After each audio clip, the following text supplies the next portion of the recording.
Désolée pour l'attente. Bon, c'est bon pour vous ça là? marche. Oui, oui. Très bien. Si tu veux mettre en plein écran.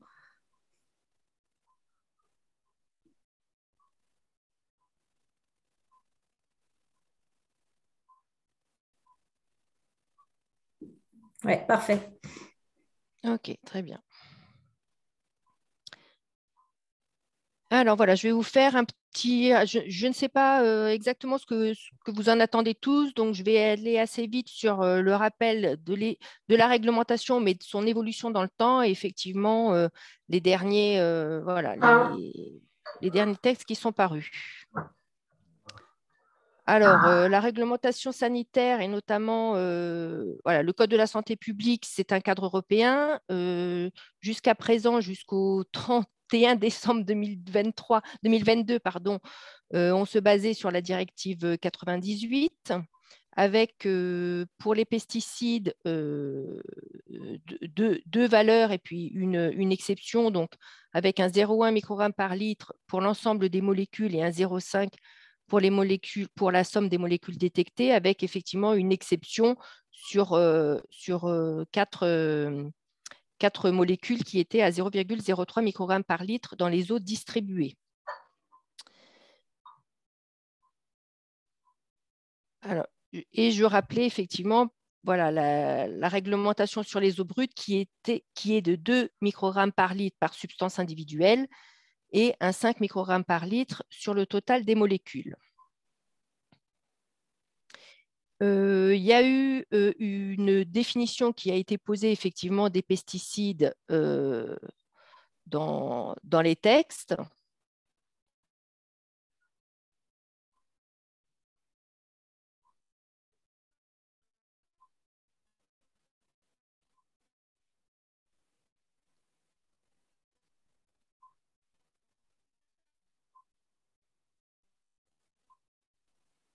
Et voilà, et la définition parle vivement de pertinence, et il y a une absence de définition de pertinence dans les eaux destinées à la consommation humaine.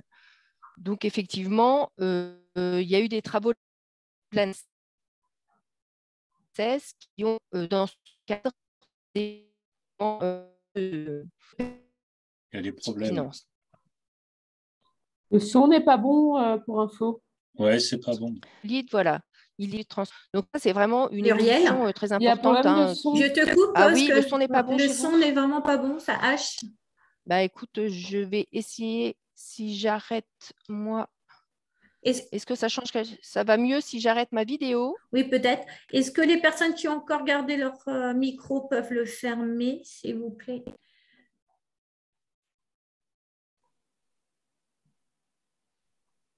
Et les vidéos aussi, je pense que peut-être que ça peut faire que ça marche mieux. Essaye de parler, Muriel.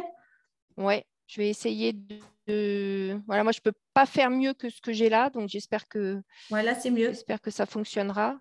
Sinon, peut-être que tu partageras et voilà, on verra si ça tient comme ça. Vas-y, c'est reparti. Moi, je désactive mon son. Ah, et du coup, je n'arrive plus. Ah, voilà. Alors, je vous ai rappelé également pour la suite en fait de la réglementation à venir et qui est censée évoluer. En fait, effectivement, le diagramme qui permet à l'ANSES en fait d'évaluer la pertinence ou non d'un métabolite. Donc, ce qui permet d'expliquer quand on arrive à un certain stade, effectivement, les possibilités de réévaluation d'une pertinence pour une molécule. Donc, nous avons la génotoxicité, la cancérogénèse et reprotoxicité, et effectivement le perturbateur endocrinien. Et voilà, c'est régulièrement ce potentiel perturbateur endocrinien qui peut être remis en cause et qui permet à l'ANSES de réévaluer en fait la pertinence de sa molécule, sachant que le potentiel perturbateur endocrinien peut être révisé sur la molécule mère, et s'il est révisé sur la molécule mère, entraînera la réévaluation des métabolites issus de cette molécule.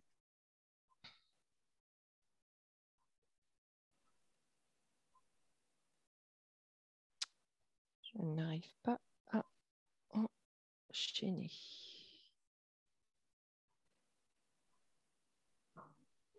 Voilà, donc je vous ai marqué en plus, en l'absence d'éléments permettant d'écarter le potentiel d'activité pesticide ou le risque de génotoxicité, le métabolite est caractérisé comme pertinent. Voilà. Donc en général, en l'absence de connaissances, le métabolite est caractérisé pertinent. Donc, au 30 janvier 2019, en fait, il y avait eu une caractérisation voilà, de métabolites de la famille des chloroacétamides.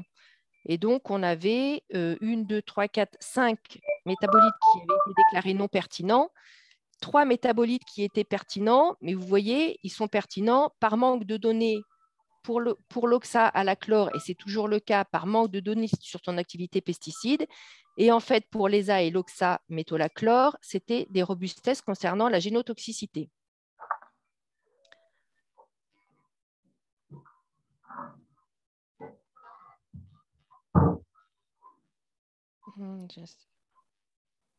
Voilà. Alors, il y a eu une évolution effectivement dans les connaissances qui a fait basculer l'oxamétolachlore au 14 janvier 2021 en non pertinent.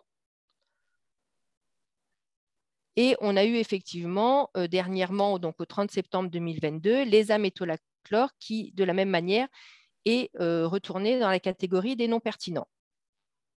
L'oxa à la chlore, à ce jour, reste toujours dans la catégorie des métabolites pertinents parmi ces 8 qui avaient été évalués en 2019.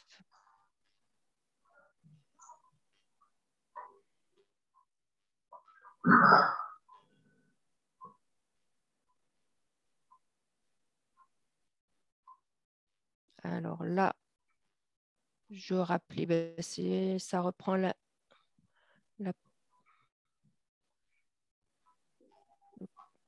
page de tout à l'heure.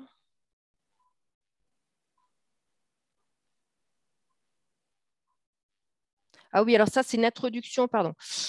Je récupérais le fil. C'est une introduction à ce qui vient d'être transposé, c'est-à-dire un rappel sur ce que devra changer l'application de la directive de 2020. Donc, effectivement, on a pour chaque État membre, il a été demandé effectivement de définir une valeur de vigilance pour l'ensemble des métabolites et de définir effectivement également une liste de vigilance associée à des substances émergentes.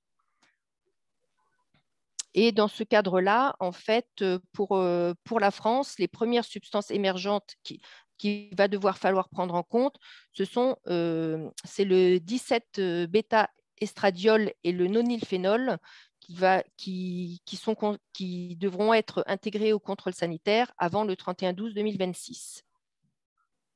Donc ça, ce sont les nouvelles directives. Et vous voyez que pour ces 2 molécules-là, on a d'ores et déjà une concentration qui est vraiment très, très différente l'une de l'autre.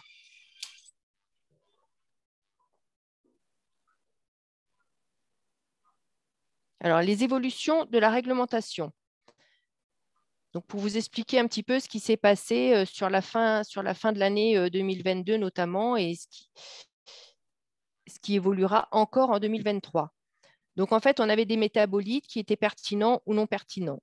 Les métabolites pertinents ont une limite de qualité dans l'eau destinée à la consommation humaine de 0,1 microgramme par litre, qui permet de définir ou non la conformité ou la non-conformité de l'eau distribuée. Ces métabolites pertinents sont associés à une Vmax ou à une valeur sanitaire transitoire définie au niveau européen, on va dire, qui nous permet effectivement, quand la molécule pertinente dépasse les 0,1 mais reste inférieure à ces Vmax ou ces VST, de maintenir la distribution de l'eau. Au-delà des valeurs de Vmax ou VST, on engage des restrictions d'eau parce qu'il y a risque pour la population en consommation. Pour les métabolites non pertinents, il n'y a pas de limite de qualité. Jusque fin 2022, en fait, il y avait des valeurs sanitaires, des valeurs guides sanitaires qui était équivalente à la Vmax ou à la VST. S'il n'en avait pas, par défaut, effectivement, on utilisait la valeur de 0,9 microgrammes par litre, ce qui nous permettait de maintenir la distribution. Au-delà de ces valeurs, il y avait restriction à la consommation. Donc, c'était comme ça qu'étaient gérés effectivement les métabolites jusque fin d'année 2022. Les valeurs sanitaires transitoires, donc voilà, je vous en ai mis quelques références ici. Effectivement, ça permettait, en attendant les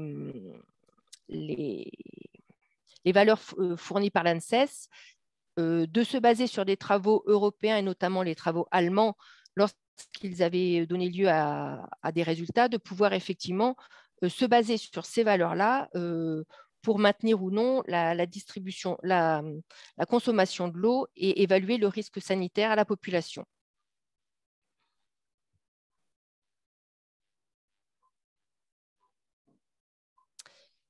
Ce qu'a changé la directive 2020. Donc, en fait, nous avons toujours des métabolites pertinents ou non pertinents. Les métabolites pertinents ont toujours une conformité ou une non-conformité de l'eau distribuée basée sur une limite de qualité à 0,1 microgramme par litre.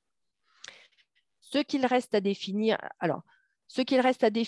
dans les instructions de la DGS qui devraient paraître, c'est effectivement, est-ce qu'on peut continuer à se baser sur les VST qui étaient apparus dans les textes de 2022 ou pas, concernant la restriction d'eau et en fait la valeur de dépassement possible entre le 0,1 et la restriction d'eau.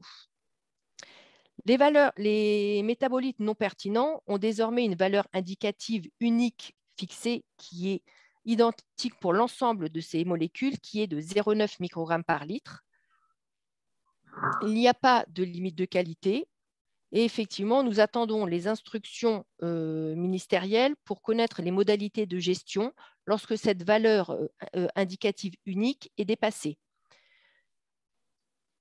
Puisque ce n'est pas une limite de qualité, donc l'eau restera conforme aux limites et références de qualité pour l'eau distribuée. Cependant, le 0,9 est une valeur indicative qui convient d'atteindre et de ne pas respecter.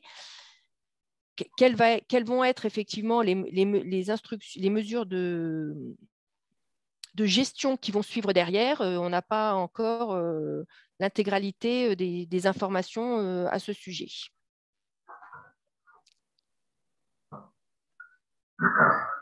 Je vous ai mis là pour information le dernier tableau mis à jour par l'ANSES donc à octobre 2022. Vous voyez effectivement qu'il reste nous avons quelques métabolites pertinents, donc avec des limites de valeur à 0,1. Je vous ai mis en face effectivement les références aux avis de l'ANSES pour savoir si effectivement, comme je vous l'indiquais au départ, ces métabolites sont déclarés pertinents par défaut du fait effectivement d'une absence de connaissance ou qu'ils le seront de manière définitive. Voilà, c'est pas la même. C'est pas le cas. Le cas n'est pas identique pour chaque molécule. Donc, par rapport aux métabolites qui avaient été étudiés en janvier 2029, donc, on a basculé à 7. Sur les 8, il y en a donc 7 qui sont devenus non pertinents, donc avec une valeur indicative à 0,9 microgrammes par litre. Je vous ai laissé les amétolachlore, vous voyez, avec la réévaluation possible sous 2 ans de sa pertinence, comme ça a été indiqué dans les derniers textes de l'ANSES. Donc, effectivement, la valeur de 0,9 prend le pas actuellement, mais il faut rester vigilant. On n'est pas à l'abri d'un rebasculement de la molécule en pertinent annoncé d'ici à fin 2024. Dans les pertinents qui datent de 2029, il reste l'oxalachlore. Et j'ai rajouté les molécules qui, à ce jour, ont été définies par l'ANSES, donc comme restant pertinents. Sachant que voilà, le chlorothalonil R471811 fait partie des métabolites qui sont apparus sur notre territoire suite aux derniers travaux du LHN. Excuse-moi, Muriel, Oui. tu as dit 2029, ça devait être 2019, j'imagine.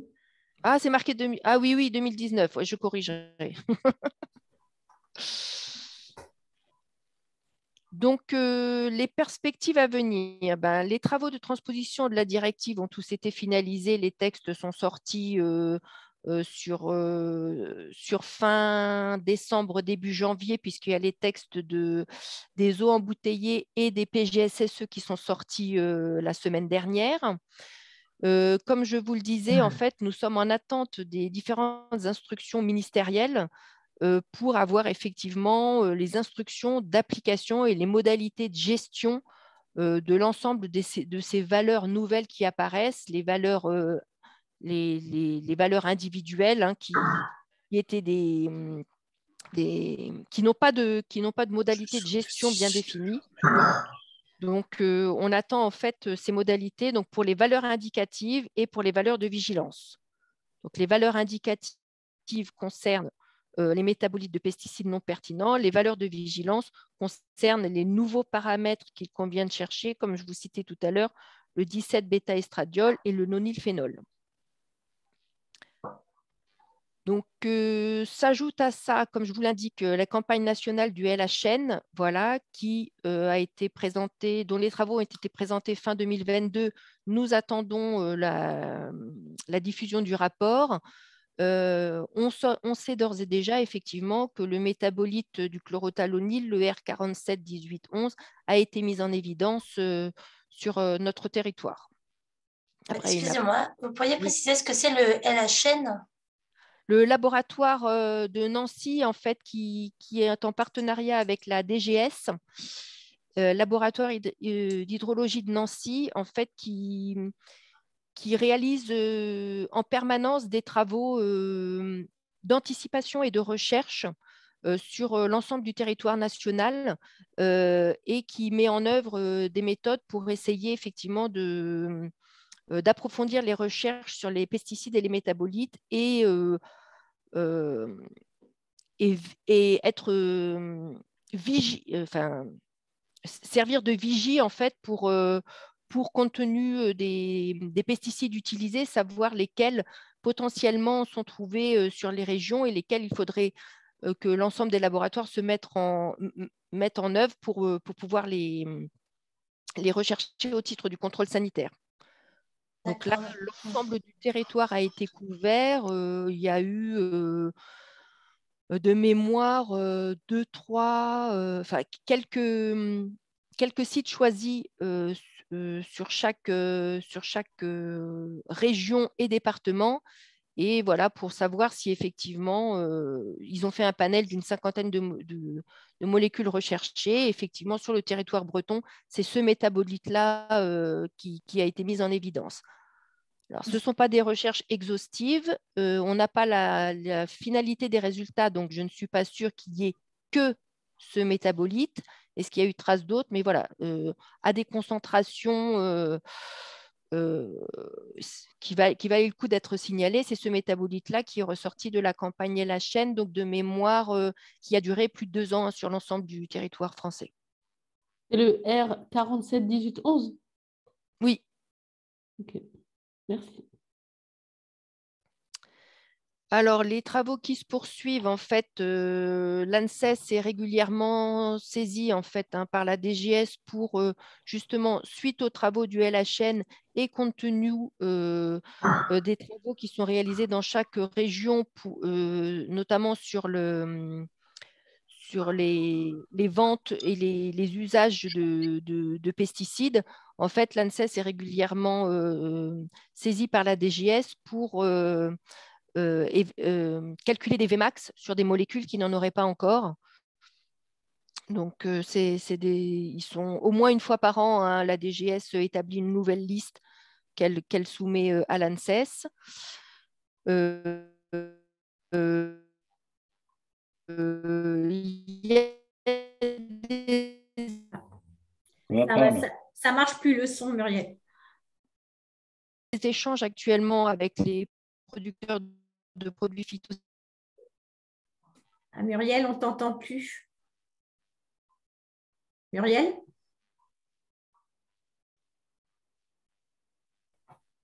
Sanitaires pour essayer on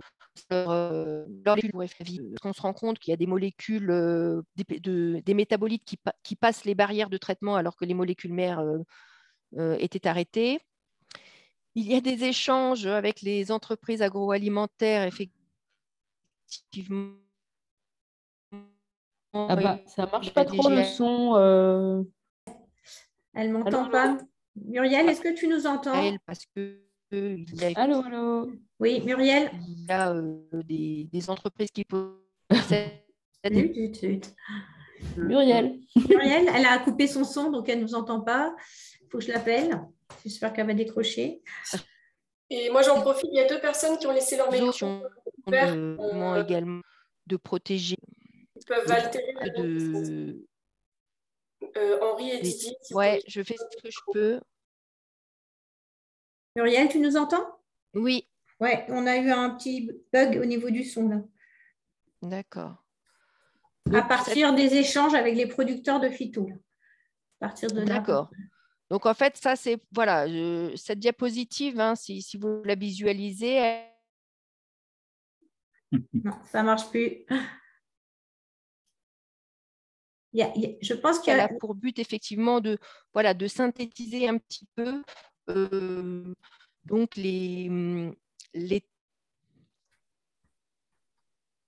Ça ne marche pas. Il y a encore quelqu'un dans le. Ça ne marche pas le son? Non, pas trop bien, non. Est-ce que Didier Ballanche pourrait fermer le micro, s'il vous plaît? Ça y est. Je vous vois encore. Ah non, je l'ai coupé. On vous entend. Faites la vidéo aussi, Didier. Ah, c'est bon, c'est bon. Et il y a Julie Bertillon. Oui, je disais peut-être qu'il peut couper sa vidéo, Didier, comme ça. Oui, aussi, ouais. Ça prendra moins de. C'est peut-être ça qui. Bon, je referme la mienne. Muriel, retente. Ouais, voilà. Donc, en fait, je resynthétise. En fait, cette diapositive, elle a pour but, vous m'entendez mieux là? Oui, c'est mieux, Muriel. De vous présenter un petit peu. Donc, voilà, au-delà des travaux de transposition de la directive qui ont été finalisés, hein, tout ce qui peut encore être en cours ou attendu et qui permettront effectivement ou d'articuler en fait les travaux en interministériel et qui définiront les modalités de mise en œuvre en fait des différentes évolutions qui pourraient être attendues, toujours en relation effectivement avec les produits phyto, hein. Donc, il y a des travaux avec les producteurs de phytosanitaires qui permettent d'être en vigilance compte tenu des nouvelles informations qu'ils fournissent sur la réévaluation de la pertinence de certaines molécules. Les travaux avec les producteurs d'eau qui permettent d'évaluer l'efficacité des traitements et notamment d'être vigilants quant aux métabolites qui pourraient passer les barrières alors que les substances actives, elles, sont arrêtées par les traitements. Il y a des travaux avec la DGAL pour établir une réglementation concernant les produits agroalimentaires finis notamment et l'usage de l'eau de leur pompage et le suivi de la qualité d'eau qu'ils utilisent dans les entreprises agroalimentaires. Et également des échanges plus poussés et très attendus en fait entre États membres pour essayer d'avoir une gestion homogène en fait des valeurs des Vmax, des valeurs indicatives, qui permettraient d'être homogènes sur l'ensemble du territoire européen et, si possible, homogène au niveau des frontières, puisqu'on se rend compte qu'il y a des difficultés de gestion, notamment entre les pays frontaliers avec l'Allemagne, qui jusqu'à présent n'avaient pas les mêmes valeurs de Vmax d'interdiction d'usage entre les deux territoires.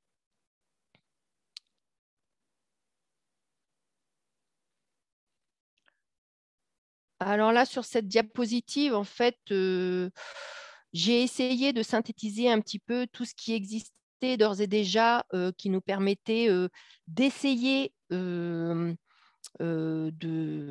d'articuler en fait les différentes politiques, les différentes réglementations qui nous permettaient d'agir au sein des secteurs de production d'eau potable.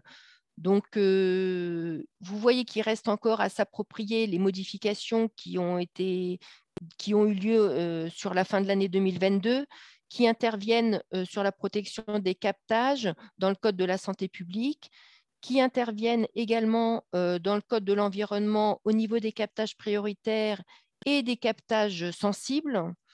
Et la nouvelle directive voilà, qui est intervenue en interministériel avec encore des échanges en cours.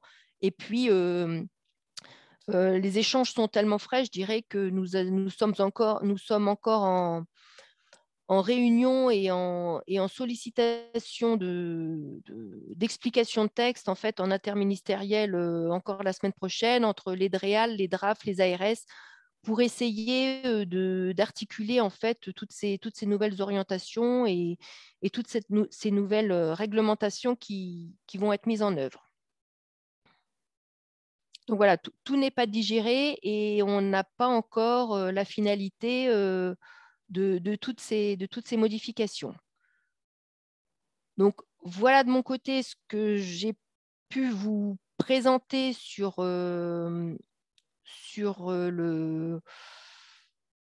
l'aspect réglementaire Code de la santé publique. Je ne sais pas si ça a répondu à vos attentes. Je ne sais pas quelles sont les questions que ça a pu soulever. Voilà, donc Ouais. Alors, je reprends la main. Oui. À votre écoute. Voilà, je reprends la main pour regarder un peu le chat. Je crois que Camille Séjourné a mis dans le chat qu'il y avait un morceau qui lui manquait et quelqu'un qui demandait d'avoir à disposition le diaporama. Ouais. Je pense que je vais pouvoir le renvoyer dès que tu pourras, Myriam, le transférer par le même biais que j'avais envoyé le rappel ce matin pour le lien de ce webinaire, donc il n'y a pas de souci. Et il y a un enregistrement de fait, alors avec la problématique du son là qu'on a eu un petit peu, mais bon, globalement, on a quand même réussi à entendre l'ensemble de l'intervention. Est-ce qu'il y a des remarques à rajouter dans le chat ou des questions? Profiter de la présence de Muriel Thésée. Est-ce que tu as accès au chat, Muriel? Oui, alors je lis là.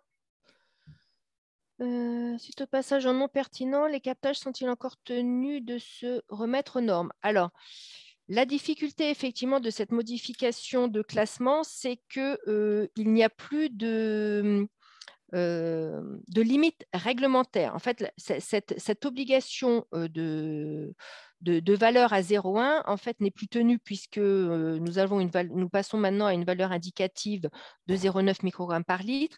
Donc, il n'y a plus en fait de levier réglementaire Code de la santé publique d'obligation, on va dire, qui permettait d'atteindre une obligation. Cependant,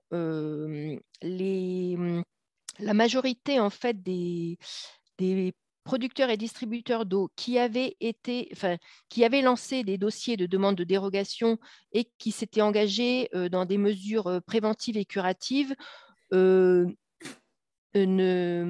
remettent pas en fait en question l'ensemble de ces engagements, sachant qu'on a tous bien conscience que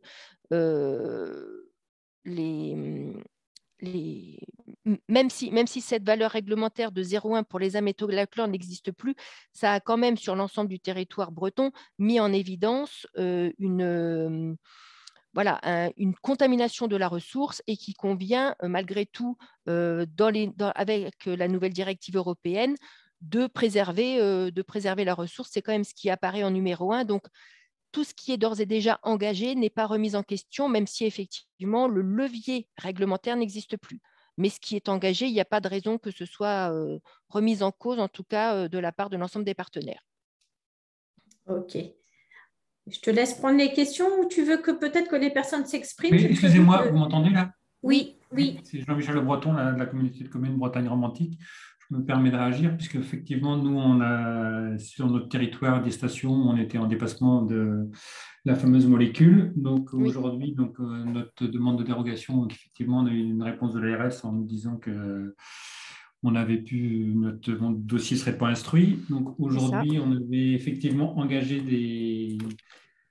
mis en place des mesures pour faire du préventif. Donc là, on va continuer. Mais pour ce qui est du curatif, on avait des travaux qui étaient prévus sur 4 stations. Donc aujourd'hui, les travaux, ils sont mis un peu entre parenthèses. Hein. Donc on va plutôt s'attaquer au préventif que le curatif. Hein. Donc dans un premier temps, on va toujours être non conforme sur nos stations. Hein. Donc dire qu'on va faire tout. Ouais, enfin, mon discours, quand j'ai fait tout, c'est-à-dire que, disons qu'on est tous d'accord pour dire que, voilà, c'est pas parce que cette barrière est tombée. Ah, on n'entend plus, Muriel. Il n'y a plus rien à faire. En fait, c'est plus ça que je veux dire, et que tout le monde est bien content.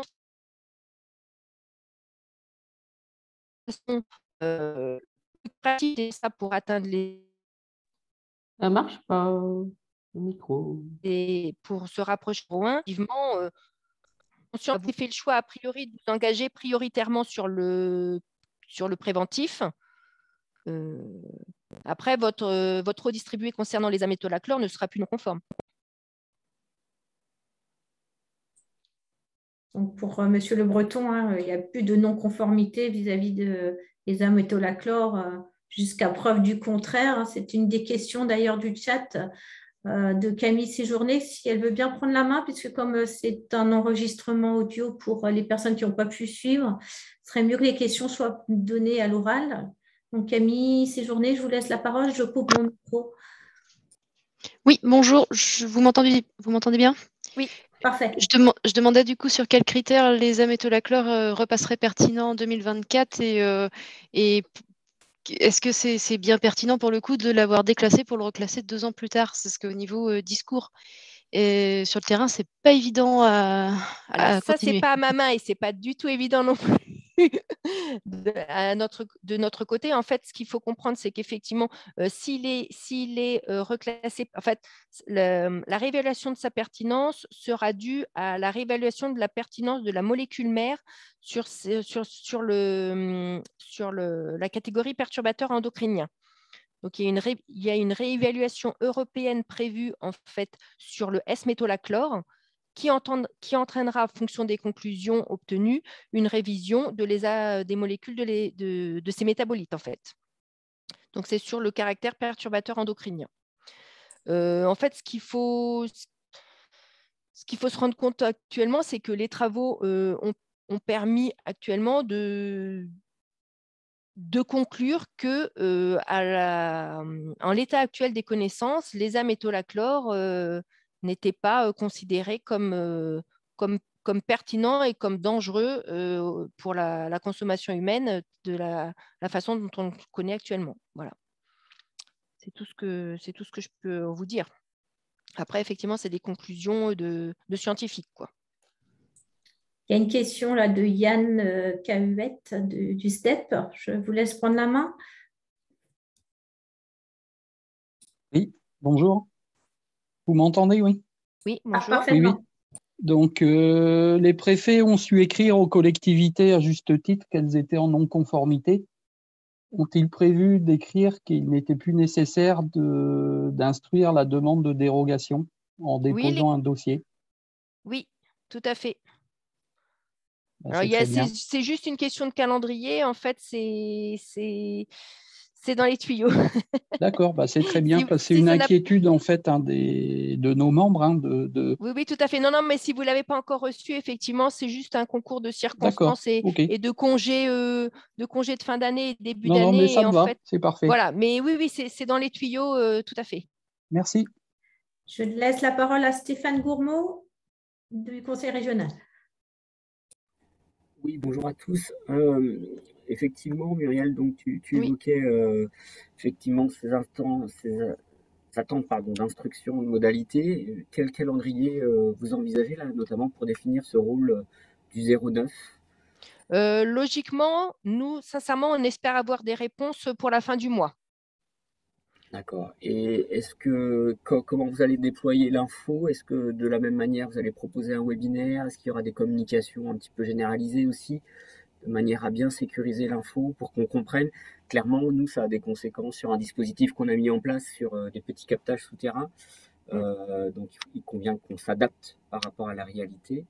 Voilà, Oui, tout donc il y à a fait. une Alors, petite tout ce urgence qu'on quand même. sait, en fait, simplement pour être clair, tout ce qu'on sait, c'est qu'effectivement, donc le 0,9 n'est plus une limite de qualité hein, au sens strict et réglementaire. Après, quelles vont être, nous, nos modalités d'action et qu'est-ce qui est attendu en modalité de gestion d'un dépassement d'une valeur indicative. Voilà, c'est un petit peu là-dessus qu'on est en attente. Savoir comment est-ce qu'effectivement on va pouvoir agir et qu'est-ce qu'il est attendu en fait en termes d'action au-delà de ces valeurs ou voilà c'est un petit peu ça quoi. Ok, merci. Il y a une question dans le chat de Mamadi Doumbouya. Tu veux bien prendre la main? Oui, bonjour, c'est M. Doumbouya du Corps mort des communautés, là, service de l'eau et de l'assainissement. Je disais du coup, suite à la transmission des infofactures, puisque c'est des infofactures qu'on transfère aux usagers, et c'est marqué en commentaire, en précisant que nous, sur le territoire, on est plutôt concernés par les désamis de l'accord. Et du coup, dans l'infofacture qui a été transmise aux usagers, c'était marqué qu'on était non conforme aux désamis de l'accord, et ça fait que plusieurs usagers me contactent pour me dire qu'ils ne payent plus les factures et qu'ils trouvent que l'eau n'est pas propre au robinet. Et on a du mal du coup à expliquer aux usagers que ça a été rebasculé de non conforme à voilà, c'est plus pertinent. Quoi. Mmh. Et position en tant que, étant donné qu'on avait fait des articles de presse hein, pour expliquer aux usagers voilà, les métabolites de pesticides et tout ça, on avait fait une petite vulgarisation. Je ne sais pas si vous avez des. Est-ce que vous pouvez nous dire aussi des risques pour être un peu plus précis, des risques sanitaires Alors, pour répondre à votre question concernant effectivement les messages aux usagers, comme je le disais tout à l'heure, je pense que si vous n'avez pas encore été destinataire de la part des préfectures et des ARS je dirais du courrier hein, qui est dans les tuyaux, qui explique effectivement un petit peu les nouvelles modalités de gestion. Voilà, dans ce courrier, vous aurez effectivement des éléments vous permettant de répondre peut-être à la population sur l'évolution de cette pertinence et voilà, et leur expliquer voilà, qu'il y a eu effectivement des modifications de la réglementation. Concernant les risques sanitaires, moi, tout ce que je peux vous dire, c'est effectivement ce que retranscrit l'ANSES dans ses travaux. Hein, c'est qu'en l'état actuel des connaissances, les amétolachlore n'est plus jugé pertinent, c'est-à-dire que dans la définition de la pertinence, vous avez le risque inacceptable le risque inacceptable et effectivement les amétolachlore ne rentrent en l'état actuel des connaissances plus dans cette catégorie-là. Donc après, voilà, moi je ne peux pas aller plus loin qu'effectivement les recommandations d'experts en la matière. Et on ne peut pas avoir plus de précision du coup sur pourquoi ça a été classé pertinent et maintenant plus pertinent. Pas d'explication là-dessus. Alors, vous avez dans l'avis de l'ANSES qui l'a classé non pertinent, vous avez l'intégralité en fait de son évaluation hein, qui permet en l'état actuel des choses de dire que c'est non pertinent. Alors, si vous voulez, je vous repartage la diapo qui fait de cheminement intellectuel de l'ANSES. Alors, j'ai l'écran. Voilà.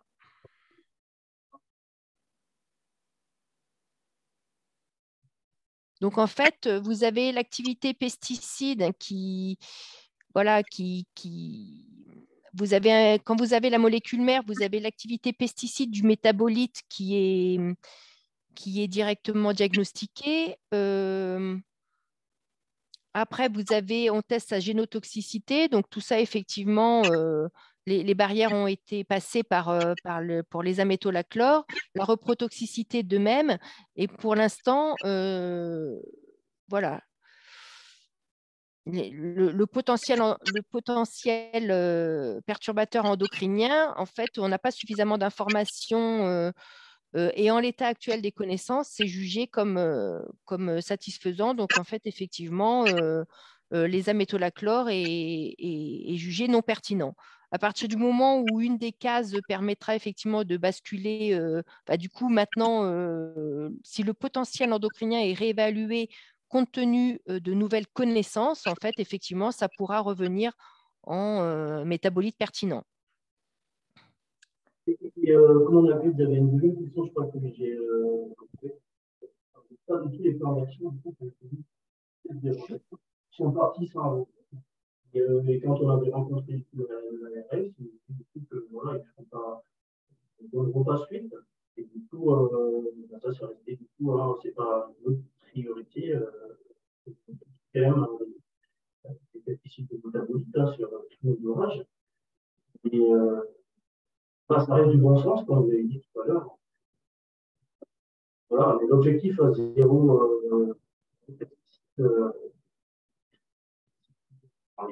alors, je vous entends très très mal. Je ne sais pas si Sophie a une meilleure réception. Non, je crois qu'on n'entend plus trop Monsieur Mamadi. Là, est-ce que vous pouvez couper votre micro et mettre votre question dans le chat? On la reprendra tout à l'heure. Là, je vais en prendre une en attendant. De Didier Balanche sur les DTTM, seront-elles ou ont-elles été destinataires de tout ça? Oui, en tant que DREAL, hein, j'ai fait suivre au DDTM cette nouvelle gestion des pesticides et leurs métabolites. Donc la question là est réglée. Je remonte dans le chat.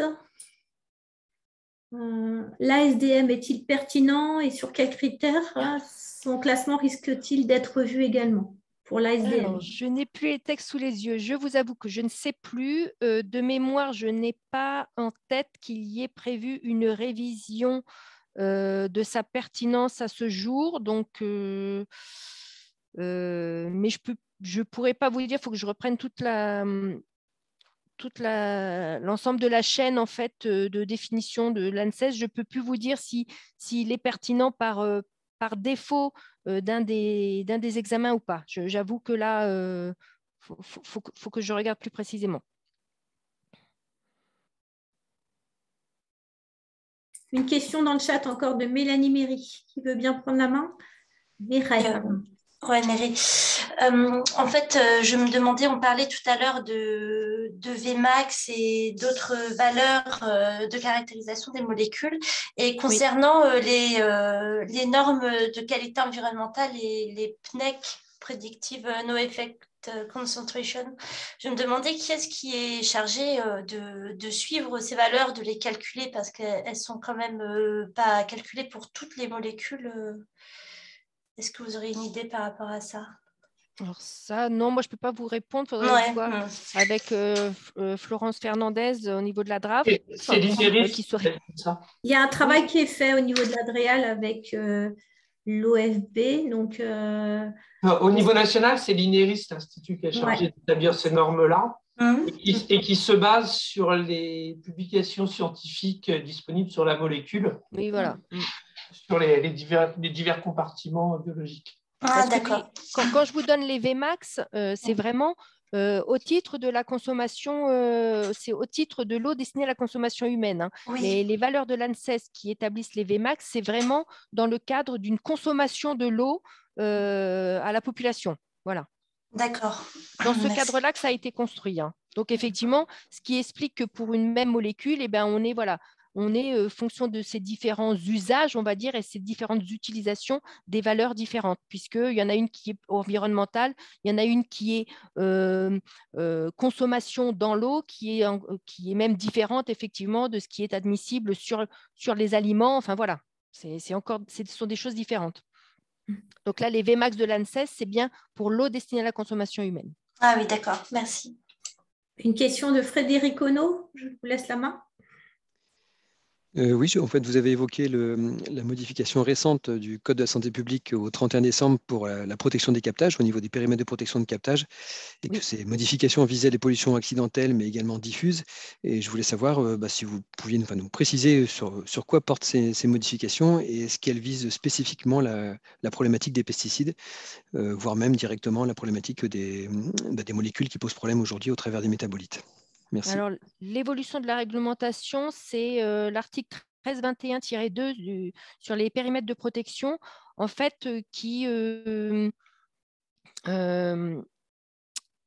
rapproche en fait le Code de la santé publique du Code de l'environnement et qui redétaille effectivement un petit peu, qui repointe du doigt les points de prélèvement des captages dits sensibles qu'il ramène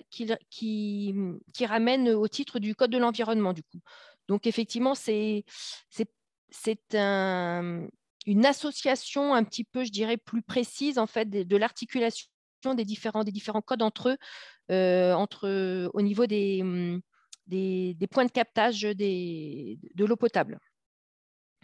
D'accord. Et est-ce qu'on aura des critères en fait, qui permettent de définir un captage dit sensible? Est-ce qu'il y aura des valeurs C'est ce qu'on espère et c'est tout l'intérêt de ma dernière diapositive où effectivement, je vous dis que voilà, les travaux en interministériel portent notamment là-dessus, sur les définitions de ce genre, captage sensible et autres, de manière homogène, qui permettront effectivement d'articuler les différents services en interministériel et, voilà, et bien redéfinir certaines choses. Oui, tout à fait. Ça fait partie des choses attendues très, très prochainement, on espère. Sophie, tu es d'accord avec moi? Oui. On a eu l'ordonnance, on a eu les décrets, mais elle les a arrêtés. Il y en a un qui est arrivé le 3 janvier, mais on en attend d'autres. Donc, dès qu'on a des infos, je pourrais vous les faire passer. Voilà. Tout ça, c'est des choses qui restent à caler, mais qui sont effectivement… c'est dans les tuyaux. Après, on n'a pas les modalités fines d'application pour l'instant. Voilà. C'est ça. Pour l'instant, on a les grandes lignes, mais pas de, par exemple, de définition d'un captage sensible. Aujourd'hui, on ne le sait. C'est ça. Mais cette information, dès qu'on l'a, on pourra effectivement la diffuser. Je regarde dans le chat.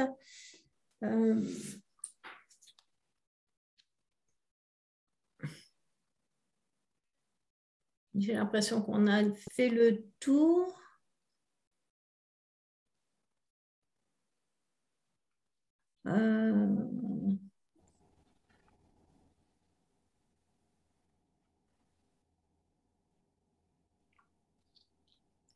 C'était une question, alors moi j'ai juste le début, SA-responsable. Alors je ne sais pas qui est derrière. Substance active responsable, non, c'est pas ça. Non. Non. C'est la personne. Non, oui, tu parles de la personne. Ouais, alors, je sais pas, elle a posé une question sur la réglementation au titre des substances chimiques intègrent des études de toxicité et de la molécule mère et de ses métabolites dans l'eau. Je sais pas oui, bonjour. Oui, c'est ça. Je vous laisse poser votre question. Oui, en fait, au niveau européen, on a bien une réglementation qui s'applique aux substances chimiques qui doivent faire l'objet d'une autorisation. La réglementation REACH. Donc, ce que je n'arrive pas à comprendre, c'est comment tous ces pesticides passent bien toutes les étapes nécessaires à la réglementation REACH et qu'on se retrouve ensuite avec des problèmes éventuellement de génotoxicité, de cancérogénèse sur une molécule qui, normalement, au préalable, a fait l'objet d'études dans le cadre de son habilitation, quoi. Alors là, je ne suis pas une spécialiste de la construction, effectivement, de toutes ces autorisations.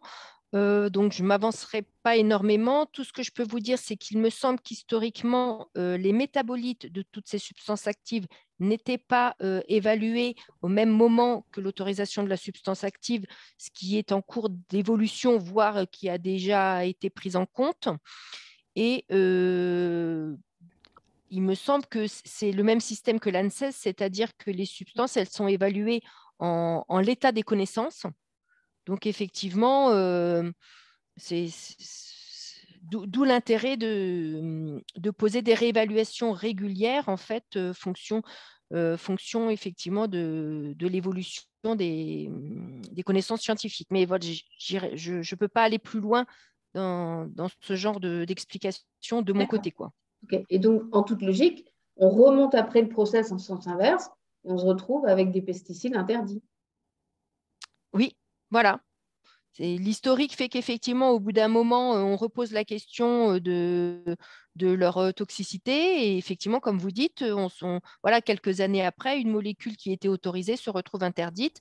Malheureusement, nous, on constate effectivement que, voilà, avec sa pérennité dans les sols, effectivement, la longévité, je dirais, des métabolites, eh ben, cette molécule a une durée de vie dans l'environnement et ailleurs beaucoup plus longue que son autorisation de mise sur le marché, quoi. Il faut quand même préciser, excusez-moi, Anthony de Burgrave de l'EPTB-Haut-et-Vilaine, que dans les autorisations de mise sur le marché des pesticides sont étudiés les transferts des métabolites dans les eaux souterraines. Vous pouvez rechercher, hein, c'est disponible en ligne sur les sites de l'EFSA, je crois, et qui mettent en avant la présence de tous ces métabolites. Hein. La présence du métolachlore-ESA était connue et documentée dès la demande d'autorisation par le producteur de la molécule, en l'occurrence Syngenta. Et juste pour signaler qu'il y a eu des travaux de l'ANSES et du BRGM qui ont fait la synthèse justement de ces autorisations de mise sur le marché. Et là, on parle de quelques molécules, mais il y en aurait potentiellement pratiquement 2000 métabolites de pesticides qui seraient en quantité significative dans l'environnement. Donc, on est loin de tout connaître. Hein. C'est sûr. Vous pouvez peut-être en profiter pour poser votre question sur le chloridazone. Oui, alors au-delà du chloridazone, il y a certaines molécules sur lesquelles on met en avant des métabolites qui ont une dégradation, notamment sans doute sous l'effet des chlorations, d'ozonation, etc. Il y a une dégradation du métabolite dans les réseaux. Et on retrouve des concentrations non conformes au niveau des unités de production, mais on ne retrouve plus ces concentrations-là au niveau des points de distribution. Je voulais savoir si c'est un sujet de réflexion au niveau national pour une gestion différenciée des molécules qui répondent à ce cas particulier, ou est-ce que dès lors qu'il y a un des points sur le réseau où on dépasse la concentration, cette eau est classée non conforme. Et c'est le cas par exemple du chloridazone, mais il y en a sans doute d'autres. En général, ce qui se passe, c'est quand on a connaissance d'une non-conformité au niveau de l'unité de production, on investigue effectivement l'ensemble des unités de distribution qui sont derrière, quoi. Donc, Et ça veut dire que si jamais on a cette non-conformité au niveau de la production, mais qu'on ne la retrouve pas dans les points de distribution, une eau peut être classée conforme ? La conclusion, effectivement, c'est la concentration effectivement fournie au point de distribution au consommateur. Donc, effectivement, si la qualité de l'eau est conforme au point de distribution du consommateur, la qualité de l'eau est conforme. OK, merci. Peut-être prendre une dernière question. Le contrôle sanitaire, il est pointé effectivement au plus près de la distribution au consommateur. Oui. OK. Je vois une question sur la VST, je ne sais pas qui a posé, je ne sais pas si je peux remonter. Stéphane Gourmaud du Conseil régional, est-ce que vous voulez poser votre question à l'oral pour tout le monde ? Oui, Muriel, oui, j'ai perdu ce que engendrait finalement une valeur sanitaire transitoire. Est-ce qu'elle est valable si on n'a pas de Vmax ou est-ce que ça peut vivre en même temps qu'une Vmax ? J'avoue que j'ai perdu le fil sur ce volet-là. Alors, je vous reprends le petit schéma que j'avais fait, sachant que ça fait partie des interrogations. Alors, je repartage mon écran pour tout le monde. Ça fait partie des interrogations, effectivement, que je mets à consolider dans les instructions de... Ah, j'ai oublié un S d'ailleurs, il faut que je corrige ça. Dans les instructions des GS à paraître, effectivement, quand on avait un pertinent qui dépassait la valeur de 0,1 microgramme par litre, on pouvait effectivement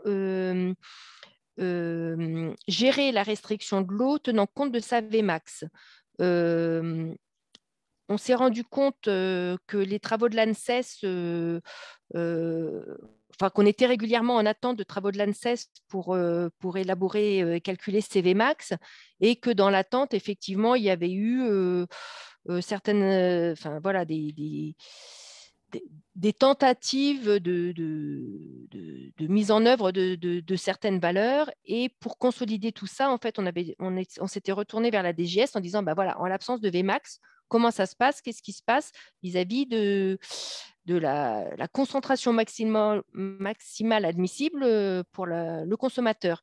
Et en fait, c'est à ce titre-là que sont apparus les VST, donc les valeurs sanitaires transitoires, qui sont effectivement là, qui s'appuient sur les travaux allemands et qui sont à appliquer en l'absence de Vmax à titre de réglementation française, qui deviennent, on va dire, un petit peu des valeurs sanitaires transitoires européennes et qui permettent effectivement de gérer la restriction d'eau vis-à-vis du consommateur. Donc, ce sont des travaux identiques, je dirais, aux travaux menés par l'ANSES, mais sur des molécules où l'ANSES n'a pas encore eu le temps ou n'a pas finalisé ses travaux, et donc qui nous permettent d'avoir, je dirais, un panel plus large de Vmax pour gérer le risque au consommateur. Ok, merci. Donc, effectivement, ils ne peuvent exister que si la Vmax en France n'existe pas. Et quid suite aux nouvelles instructions, je ne sais pas. Ok, voilà. Merci beaucoup. Je crois que c'était notre dernière question dans le chat. Je vérifie entre-temps. Oui. Alors, l'ASDM, on revient, qui n'a pas de Vmax, dispose-t-elle d'une VST? Je ne crois pas. Je ne vais pas dire des bêtises, mais il me semble que non. Okay. Donc, c'est 0,1. Ok. Donc, c'est 0. Alors, il est pertinent ou pas pertinent? Je ne sais plus. Oui. Ok. L'ASDM est pertinent? Ah, j'avais le souvenir inverse. Oui, moi aussi, j'avais le souvenir inverse. Ah. Alors, on va reprendre le... Tu avais le souvenir inverse? Oui. Alors, attends, je vais aller le vérifier tout de suite, parce que j'ai un tableau. Alors, la SDM de son petit nom...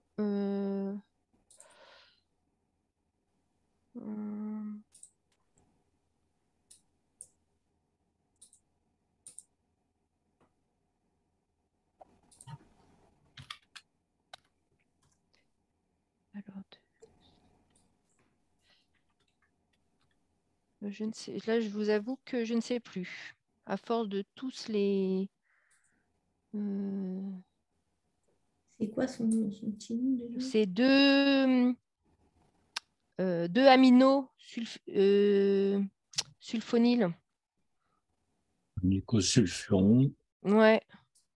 Mais ouais, si quelqu'un a l'info. Alors, je suis sur le nicosulfuron. J'ai rien.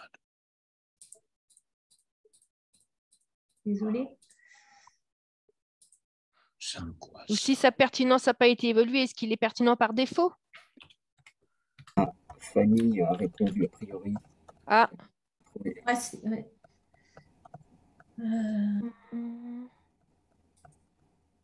Non, je ne vais pas retrouver aussi vite que je pensais. Moi, de ce que j'en sais, il n'a pas été évalué par l'ANSES et donc il est pertinent par défaut. Oui, c'est ce que je pense. Moi, il est pertinent par défaut. Voilà, il me semble. Hein. Après, on est enregistré. J'espère que je ne dis pas de conneries, mais il me semble, moi, effectivement, qu'il est pertinent par défaut. J'ai sous les yeux le dernier tableau de l'ANSES, celui qui est en ligne, qui évalue les métabolites pertinents ou non. Et il n'est pas dans le tableau, donc il n'a pas été évalué. Voilà, donc c'est à mon sens, de mémoire, il est pertinent par défaut. Hein. Il fait partie de la liste. Il fait partie de la liste des molécules qui ont justement dont la DGS a demandé l'évaluation de la pertinence de mémoire. Hein.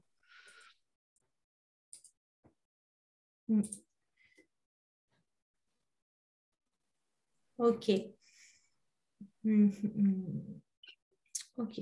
Donc du coup, la pertinence par défaut, donc c'est 0,1. Donc, Fanny Elias dans le chat dit il est pertinent et n'a pas de Vmax. Ok. Bon, j'ai l'impression qu'on a fait le tour des questions. Je vérifie. Non, ça a l'air bon. À moins que quelqu'un ait envie de s'exprimer avant qu'on se quitte. Sinon, moi, je réitère ce que j'ai dit en introduction. Si vous avez d'autres thématiques… Un webinaire dès les nouvelles informations, je pense que ça peut s'entendre, tout à fait.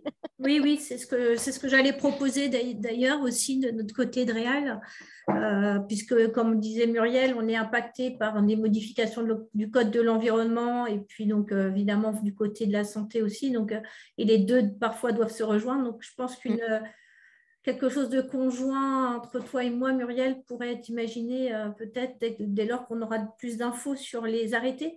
Tout à fait. Oui, je pense qu'effectivement, là, ce sera pertinent et l'occasion, effectivement, de s'associer là en présentation toutes les deux pour articuler ces deux codes qui vont être obligés de toute façon de se compléter en gestion sur le terrain, quoi. Exactement. Ouais. Parce que pour l'instant, on a des textes très généraux avec l'ordonnance, les arrêtés et 1 ou 2 décrets, mais on ne va pas loin, quoi. On manque de précision par rapport par exemple, à la définition d'un captage sensible. Aujourd'hui, on n'a pas encore les réponses. C'est ça, voilà. En tout cas, merci à tous pour votre présence aujourd'hui.